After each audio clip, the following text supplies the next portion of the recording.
Les balades d'Isa avec Jésus Hurtado, chef cuisinier rayonnant sur le département de la Gironde. Conseils et recettes tous les jours sur France Bleu Gironde avec ma pomme et à la tête d'ateliers culinaires intervenant pour de grands événements et bien plus encore. Jésus a plus d'une corde à son arc. Je vous propose de rencontrer Chef Jésus Hurtado en version off dans les balades d'Isa.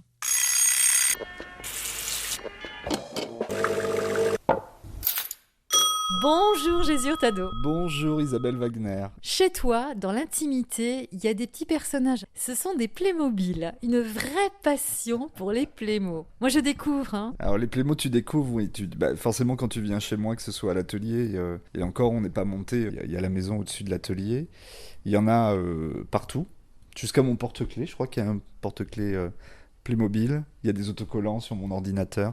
Tu sais, quand on était petit, on recevait le catalogue de la Redoute à la maison. Et nous, on était 3 garçons, donc c'était une vraie bataille parce que je crois que c'est maman qui avait le droit de le regarder en premier, et après elle le passait au grand, tu vois, on suivait les générations. Et moi, j'allais voir quoi ? J'allais voir la page il y avait tout le catalogue de jouets dans le catalogue d'hiver. Et là, je voyais tout. Il y avait 2 pages de Playmobil, et j'entourais, je mettais des croix. C'est vrai que mes parents m'ont toujours dit toi, t'as pas été chiant au niveau des cadeaux, parce que c'était des Playmobil, des Playmobil, des Playmobil. J'ai jamais voulu autre chose. Donc je crois que j'ai pas eu d'autres jouets. Et il y a un Noël où j'ai commandé le Fort Playmobil, Fort Randall. Et je sais pas par quelle erreur de casting, j'ai eu un fort en bois. Et tu aurais vu ma tête quand j'ai ouvert la boîte, parce que du coup c'était pas le fort Playmobil. Je crois que j'ai piqué une crise. Je l'ai toujours, ce fort d'ailleurs, je l'ai retrouvé il y a pas longtemps dans le grenier. Je suis collectionneur, oui, de Playmobil. Est-ce que tu te souviens de la première famille de Playmobil que tu as eue ? La chambre d'enfant Playmobil. Ah non, le tout premier. Ah ben c'est marrant, tu vois, parce qu'aujourd'hui on travaille ensemble dans un média qui est France Bleu Gironde. Ça avait attrait avec les médias, c'est le camion de la télévision. Donc c'est un camion bleu, le bas est bleu, le dessus est blanc. Et donc il y a tous les petits pylônes pour brancher les caméras dessus. Il y a le preneur de son. Et je l'ai encore, j'ai la boîte, il est intact. Il est intact parce que j'ai eu cette chance-là, si tu veux. Alors je prenais extrêmement soin de ces jouets-là parce que j'en commandais aux anniversaires, au Noël, à la communion, donc à chaque fois qu'il y avait une occasion. Puis après, je vais te raconter, en été aussi, j'étais un sacré filou en Espagne pour en acheter plein d'autres. J'ai dû arrêter de jouer, je sais pas, à 12 ans et demi, 13 ans, je pense. Je les ai mis dans des cartons, tous rangés. À la maison, on avait l'habitude de les sortir à Noël. Papa me mettait une grande planche dans le sous-sol de la maison. On avait une énorme salle de jeu. Et là, j'avais une planche où j'avais dessiné des routes, de la pelouse. Et je montais... mes vacances de Noël étaient consacrées à monter tous mes Playmo. Et au bout de 10 jours, j'avais fini. En fait, je jouais pas avec. Je les montais et j'adore les regarder. Moi, je joue pas avec. Je les ai mis dans des cartons et c'est parti dans un grenier. Et c'est resté, écoute, de 12 ans et demi jusqu'à... je les ai récupérés quand j'avais 40 ans. Quand j'ai eu ma première maison ici à Bordeaux, les parents m'ont dit quand tu auras ta maison, tu t'es prié de nous débarrasser de tes Playmo qui sont dans le grenier. Et je me souviens, première visite des parents, quand les travaux ont été finis ici, papa ouvre le coffre de la voiture, et là, il y avait une dizaine de cartons remplis de boîtes de Playmobil. Et donc, ils sont venus avec toute ma collection, qui est donc de 12 à 40, ça fait 20... ils sont restés 22 ans dans un grenier. Et donc je les ai sortis, ils étaient intacts, super bien rangés, personne n'y avait touché. Tu sais combien de Playmobil tu as aujourd'hui ? Non, alors, après je suis pas un collectionneur qui va compter. Non, mais j'en ai des dizaines et des dizaines de boîtes, à tel point que quand on a fait les travaux ici, qu'on a dû déménager une partie de la maison, on a pris un box pour stocker des choses. On a déménagé les Playmo avec la voiture, ça a constitué plusieurs trajets. C'est assez impressionnant ce que j'ai. Et d'ailleurs, je vais me débarrasser d'une partie de mes Playmo dans pas longtemps. Je fais un petit vide atelier et j'ai décidé qu'il y a des choses que je voulais plus. Alors comme je dis, je mûris dans mon dans mon évolution de collectionneur. Je vais garder vraiment des choses que j'aime par-dessus tout. Chef Jésus Hurtado en version off dans les balades d'Isa. Pour la petite anecdote, donc quand je partais en Espagne chaque été, j'arrêtais pas d'aider. Je faisais la vaisselle contre une pièce, je lavais la voiture de mon oncle contre une pièce. Et je me souviens, dès que j'avais 550 pesettes exactement, 500, ça doit représenter, à l'époque ça représentait 25 francs, donc ça doit représenter 4-5 euros. C'est ce qui me permettait d'acheter les petites boîtes de Playmo dans le magasin du village où on était. Et donc j'accumulais tout l'été des boîtes que j'étais obligé de démonter, d'aplatir et de mettre dans des petites caisses parce que sinon les parents me disaient que ça logeait pas dans la voiture pour rentrer en France, quoi. Le Playmobil, c'est un petit objet en plastique qui s'emporte facilement dans la poche. Alors, je sais pas si c'est ça qui te plaît, qui te séduit. Tu peux lui mettre un petit chapeau, tu peux l'habiller. C'est ça qui te plaît dans le Playmobil parce que c'est évolutif. Non, c'est le design que j'adore, je trouve. Je crois que c'est allemand, Playmobil, on appelle ça des clics. En Espagne aussi, on dit pas des Playmobil, on dit des clics, ouais. Des clics ou des clics. Oui, effectivement, on peut interchanger. Y a plein d'objets qui se mettent autour. Non, ce qui me plaît, c'est le design. Et puis ce petit bonhomme bleu. À l'époque, je sais pas si tu sais, sur les Playmo à l'époque, si tu regardais sous le pied, il y avait l'année de construction. Donc 1969, 70, 71. Je crois qu'aujourd'hui ça se fait plus. Et d'ailleurs quand ils ont sorti les Playmo un peu plus habillés, tu vois, il y a eu un moment où ça a switché. Puis maintenant ils ont sorti d'autres séries sur lesquelles je colle moins parce que je suis abonné au premier Playmo. Et par contre, alors j'ai des élèves qui viennent au cours de cuisine. À Noël, c'est pas rare que je reçoive alors les toutes petites boîtes, tu sais, les personnages, mais par la poste. Parce que, alors il y a toujours le petit mot, en espérant que tu ne l'aies pas celui-là, chef, parce que effectivement j'en ai tellement qu'il peut y avoir des doublons. Et puis on a l'habitude aussi dans la famille, on m'a offert des Playmo à chaque fois, ça correspondait à une étape. Donc j'ai eu l'atelier de cuisine quand on a ouvert l'atelier il y a 10 ans. Là il y a pas longtemps on m'a offert aussi une maison parce qu'on a agrandi la maison, un bureau parce que je passais tout le temps mon temps sur l'ordinateur. Enfin voilà, il y a toujours un petit clin d'œil au Playmo. Voilà. Bon, ça s'explique pas, mais moi je trouve ça rassurant. Il y en a partout dans la maison, ils sont sur des petites étagères. Je sais pas, à croire que je me sens bien s'il y a un Playmo dans le coin. Est-ce que tu es capable de faire n'importe quoi pour avoir un super Playmo que tu apercevrais dans une vitrine ou chez quelqu'un ? Le pire que j'ai fait, c'était... tu connais la galerie bordelaise à Bordeaux ? Il y avait un magasin de Playmo là, pendant des années. Aujourd'hui, c'est le marchand de chaussures là, qui rachète bout à bout. Et un jour, je passe et il y avait... Tout le magasin était en solde. Je te raconte ça parce que j'ai un regret énorme. Donc dans la vitrine, il y avait toute une série médiévale. Et je rentre et je dis au mec, vous partez ? Il me dit... Voilà, le mec d'à côté me propose de me racheter le magasin, ça se représentera pas 2 fois dans ma vie. Je crois qu'il partait dans les îles. Enfin bref, il bradait tout pour changer de vie. Et je lui dis, mais là, tout ce qu'il y a dans la vitrine, ça coûte combien ? Et je crois qu'il me sort 250 € ou un truc comme ça. J'ai même pas réfléchi, je dis top là, quoi. J'ai sorti mon chéquier. Et je dis, vous m'emballez tout. Je suis parti avec 2 châteaux forts, je sais pas combien de Playmo. Et je devais revenir parce qu'il avait un train. Alors ça, le train Playmobil, quand t'es collectionneur, c'est des pièces qui n'existent plus, donc c'est compliqué à trouver. Et il avait un train, il avait fait ça, il avait mis 3 mètres de long sur des rails, en hauteur. Et il avait réussi à mettre un train, alors avec un montage électrique. Le train allait à un bout, hop, il s'arrêtait et il partait à l'autre bout. Donc le train faisait des allers-retours comme ça, sur une ligne droite. Et moi, il se trouve qu'à l'atelier, on a une énorme poutre métallique sur lequel je voyais très bien ce train. Et je lui ai dit, je réfléchis, je repasse demain. Et quand je suis repassé le lendemain, il m'a dit, je suis désolé, jeune homme, mais je viens de le vendre. Là, j'ai eu les boules. Ouais. Là, j'aurais fait n'importe quoi pour essayer de la voir à nouveau. Surtout qu'en plus, il y avait le système d'aller-retour, donc c'était nickel. Alors, si je vends une partie de ma collection aujourd'hui, c'est aussi parce que... Voilà, c'est des boîtes que j'ai pas ouvertes depuis des années, puis ça fera plaisir à d'autres gens. Et aussi parce que j'ai en tête, voilà, d'acheter ce fameux... le prochain achat, c'est le train Playmo. Ah oui, donc ta folie Playmobil n'est pas terminée, tu es encore un petit garçon. Je suis un petit garçon, mais j'en achète tout le temps, ouais, j'en achète régulièrement, ouais. Ouais. Et quand on va dans un magasin, le premier truc, si tu me perds dans un magasin, tu vas au rayon Playmobil. T'es sûr que je suis là ? Ah ouais ? Ouais. Quand ma moitié me cherche... on sait que je suis au rayon Playmobil. Il y en a qui vont au rayon bricolage. Moi, je suis devant les Playmo. Chef Jésus Hurtado, en version off, dans les balades d'Isa. Voilà. Et j'en ai des grands aussi, tu sais, parce que dans Playmo, il y a il y a des séries limitées, et puis il y a des bonhommes plus grands qui sortent en magasin régulièrement. Je n'y joue pas, et je pense que je n'y ai jamais joué. Hein. Je n'ai pas souvenir d'avoir une voiture où je m'amuse à avancer, reculer.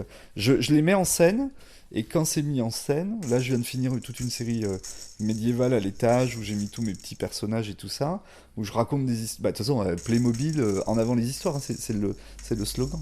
Donc je raconte des histoires, et puis après, c'est juste histoire de quand je descends les escaliers ou autre, ou que je me lève le matin, les avoir sous le nez. Tu parles de raconter des histoires parce que tu as un côté scénariste aussi en toi, je trouve. Parce que je t'ai vu complètement émerveillé devant une tartine, des petits légumes sur la tartine, voilà, un truc qui ressemble un petit peu à un potager. Ouais. Et j'ai aussi en mémoire ton côté metteur en scène pour Bordeaux So Good. Quand je vais au cinéma, quand je sors du cinéma, je me dis, ouais, mais est-ce qu'il y a un plus beau métier que d'être, tu vois, scénariste ou metteur en scène ou de faire un film? Le nombre de fois où j'ai commencé des scénarios de films dans ma tête, et de la même façon, le nombre de fois, et pour ça je suis un mauvais élève, parce que je pense que si de temps en temps je prenais un papier, un crayon, j'aurais pu gratter des pages. Le nombre de fois où je commence à écrire des débuts de livres ou des débuts d'histoire, alors qu'ils font pas forcément. Je n'ai pas la prétention de dire que je suis écrivain, hein, c'est un vrai boulot, hein, il faut s'asseoir à une table, faut. Enfin voilà, c'est beaucoup d'imagination. Mais le nombre de fois où je débute des petites histoires comme ça, je me dis, ouais, t'es bête parce que là, tu l'aurais. Alors, c'est le soir avant de me coucher ou le matin, tu vois, mais l'idée, c'est peut-être pas d'écrire l'histoire, c'est de la mettre en scène. Et tu faisais référence à Bordeaux So Good, donc un festival qui, pour l'instant, est à l'arrêt avec le Covid, mais j'ai eu la chance de participer aux 5 éditions, de grandir avec ce festival, puisque du coup, au début, de simple présentateur plateau, c'est-à-dire être sur la scène à présenter les chefs, parce qu'on avait compris que un chef qui parle de chef, c'est quand même mieux que quelqu'un qui connaît pas la cuisine et qui essaye d'animer quelque chose. Et puis petit à petit, j'ai commencé à prendre plus de responsabilités.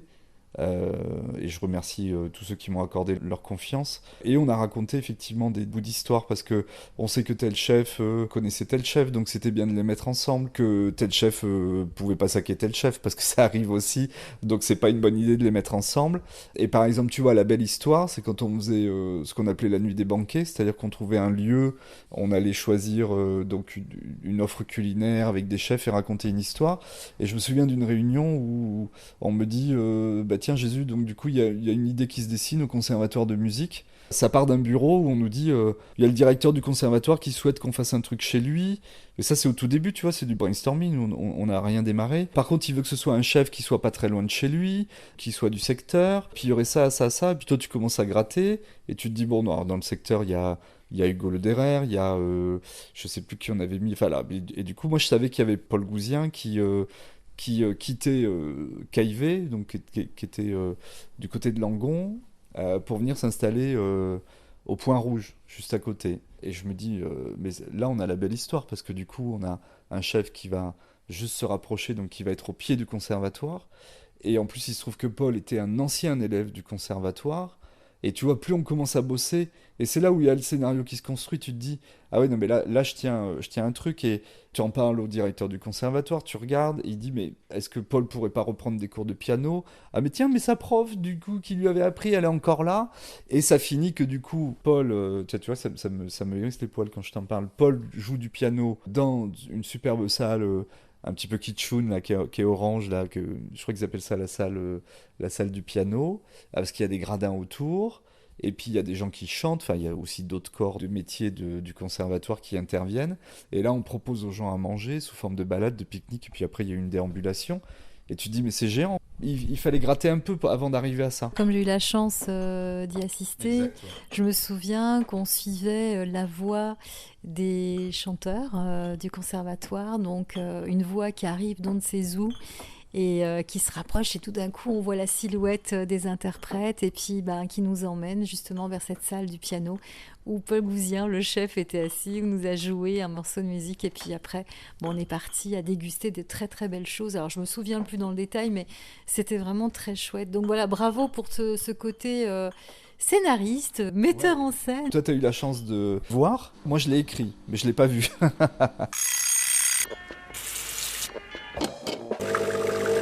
Je me souviens juste, j'ai fait une apparition furtive dans la salle. Et alors ça, j'adore, parce que c'est grisant.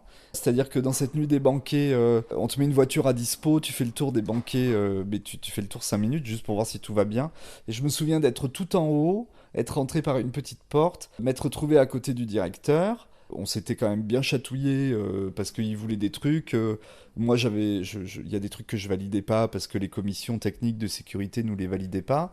Et donc, tu te fais rentrer dedans parce que tu expliques que non, ça va pas être possible. Et ces gens-là qui sont quand même voilà, un petit peu plus haut que toi dans la hiérarchie, tu leur expliques que toi, tu es garant des, voilà, quand même de contraintes de sécurité. Et là, je me souviens de lui avoir dit, je lui ai dit, tu vois, on y est arrivé. Hein. Il m'a dit, non, non, mais franchement, chapeau, quoi. C'est chouette. J'ai dit, oui, pourtant, hein, tu m'es rentré dedans, mais voilà le résultat.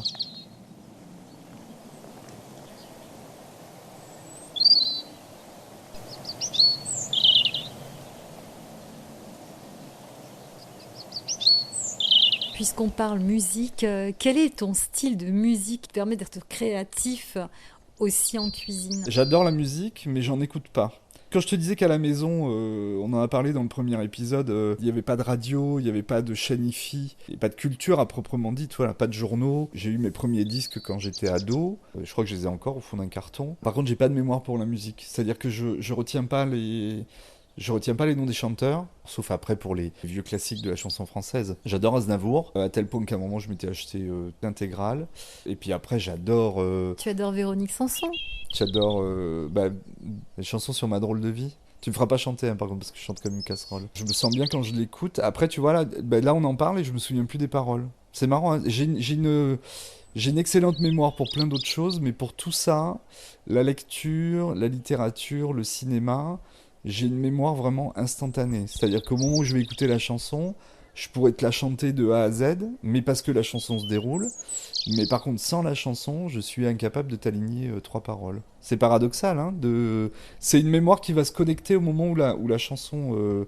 Là, tu me mettrais la chanson, je suis capable de te la réciter, je pense sans oublier un mot. Est-ce que tu connais la chanson qui a volé, a volé, a volé l'orange? Tu connais Gilbert Ouais. Bécaud? Si je te parle de cette chanson-là, en fait, c'est parce qu'on parle d'agrumes. Les agrumes, oui, cette poudre d'orange dont je t'ai parlé la dernière fois, et je sais pas pourquoi, mais c'est comme les plémos, hein, ça s'explique pas. La mandarine, la clémentine, mais c'est fou, hein, c'est une marotte, parce que j'en mange pas tant que ça, hein, des mandarines et clémentines. Par contre, j'en mets partout, quoi. J'en zeste sur des Saint-Jacques, dans des tartares de poisson, sur des viandes, dans des mayonnaises, dans des sauces au yaourt.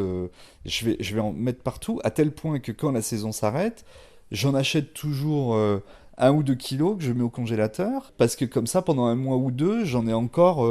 Quand je veux zester, je sors ma petite mandarine du congélo dans son petit sachet zippé, je zeste juste ce qu'il faut sur ce dont j'ai besoin, et hop, je la remets au congélateur. Bon, après, l'intérieur est bousillé, c'est juste pour le zeste. Faudrait peut-être que je fasse une gamme de produits. Je lance l'appel. Chocolatier, confiture, si vous voulez faire une gamme autour des agrumes, j'ai pas mal d'idées. C'est peut-être ça, mais il faudrait que je signe une carte ou une gamme de produits à base d'agrumes. Chef Jésus Hurtado, en version off. Entre la clémentine, la mandarine et les Playmobil, il n'y a aucune relation. Bah non, je crois pas. Enfin, à moins que toi t'en vois une. Entre les clémentines et les Playmobil. Non, après il y a une couleur orange chez les Playmo qui ressemble effectivement à la couleur de la mandarine, mais je... Non, tu as trouvé une relation? Dis-moi alors, tu vas m'apprendre quelque chose. Non, c'est cette couleur orange justement. Ouais, Je me ouais. disais que c'était une couleur qui t'allait bien finalement. C'est ce orange flashy. Ouais, c'est les années 70. Après, moi, je suis né en 71, alors je les ai pas tellement connus, les années 70, parce que... Enfin, je trouve que pour connaître des années, il faut être un peu plus grand. Donc j'ai l'habitude de dire que j'ai bien connu les années 80, parce que là, j'ai 21 ans. Donc là, tu peux commencer à dire que oui, tu connais un peu mieux cette période-là. Chez toi, si je peux me permettre de le dire, il y a quand même quelques clins d'œil aux années 70. Hein. Derrière toi, justement, il y a un portrait d'une femme dans les tons orange, encore une fois, qui fait 13 années 70. Ouais, alors on l'appelle La Femme Rousse, ce tableau. Je sais pas si c'est son vrai nom. Ça, c'est Valio, c'est un artiste bordelais. J'ai pas acheté beaucoup de toiles hein, dans ma vie, hein, mais celle-là, j'ai craqué. Je me suis retrouvé dans une galerie. Je suis tombé dessus. Alors, c'est pas le premier portrait que j'ai acheté. Le premier portrait, il est là-bas. C'est le portrait d'homme un peu à la James Dean qui est dans la cage d'escalier. J'ai dit à la dame de la galerie, j'ai dit, je sais pas combien il coûte, mais je pars avec. Elle me dit, moi par contre, je sais pas ce qui se passe. Mais elle me dit, entre vous et le tableau, il y a un truc. Je lui dis, ah non, non, mais j'ai dit, ce tableau, il est à moi. Je l'avais pas encore acheté. J'ai flashé dessus, et pour tout te dire, la femme rose, c'est un tableau qu'on change de place assez régulièrement. Et là, tu vois, on lui tourne le dos parce que c'est un tableau qui prend une place énorme. C'est-à-dire qu'avant, il était sur un autre mur, on a dû l'enlever parce qu'il en est presque dérangeant au niveau de la... cette femme-là, elle a une présence plus, quoi. Voilà. Je l'adore, hein, je l'adore, hein, ce tableau. Effectivement, il faut le mettre dans des endroits où ils vont pas... Tu sais, nous dans notre maison, mais même dans l'atelier, il y a beaucoup de choses qui sont feng shui. Hein. Il y a des... J'ai placé certaines choses à certains endroits parce que je crois, et puis parce que ça nous fait du bien qu'il y ait des choses à tel endroit et pas à un autre. Et c'est vrai que pour les tableaux, on a remarqué ça de... Voilà, il y a des périodes de l'année où il faut il y a une petite transhumance au niveau des tableaux. Donc, on enlève tout et on remet. Parce que moi, si je sens un regard sur moi et par exemple, je suis en train de faire autre chose, c'est un peu compliqué. Ouais. Feng Shui, vous avez dit Feng Shui? Oui, à suivre cette idée de Feng Shui. Bah, bravo, merci Jésus Hurtado. Bah, je pensais pas qu'on pouvait dire autant de choses sur les Playmobil. Et je sais pas si donc les gens que tu interviews parlent du podcast à l'intérieur du podcast, mais comme je fais un petit aparté, mais comme on est en train de la construire, cette série, je peux te dire qu'en tout cas, j'ai eu beaucoup de plaisir à m'écouter, et je me suis surpris à m'écouter. On en a parlé, tiens, dans un petit groupe l'autre jour, ils ont tous rigolé parce que je crois qu'ils comprenaient pas mes propos, mais t'as su remouliner cet échange sonore. Et j'ai beaucoup de retours de gens voilà, qui ont écouté les 2 premiers épisodes et qui disent qu'ils se sont laissés porter et bercer comme ça. Alors bon, voilà, si je raconte ce que je raconte peut avoir quelque chose d'un tantinet intéressant, pourquoi pas, voilà. Pas sûr que je vais le laisser, ça, je vais peut-être le couper. Bon, allez, à moi de jouer. Je te laisse voir. Au revoir Isabelle Wagner.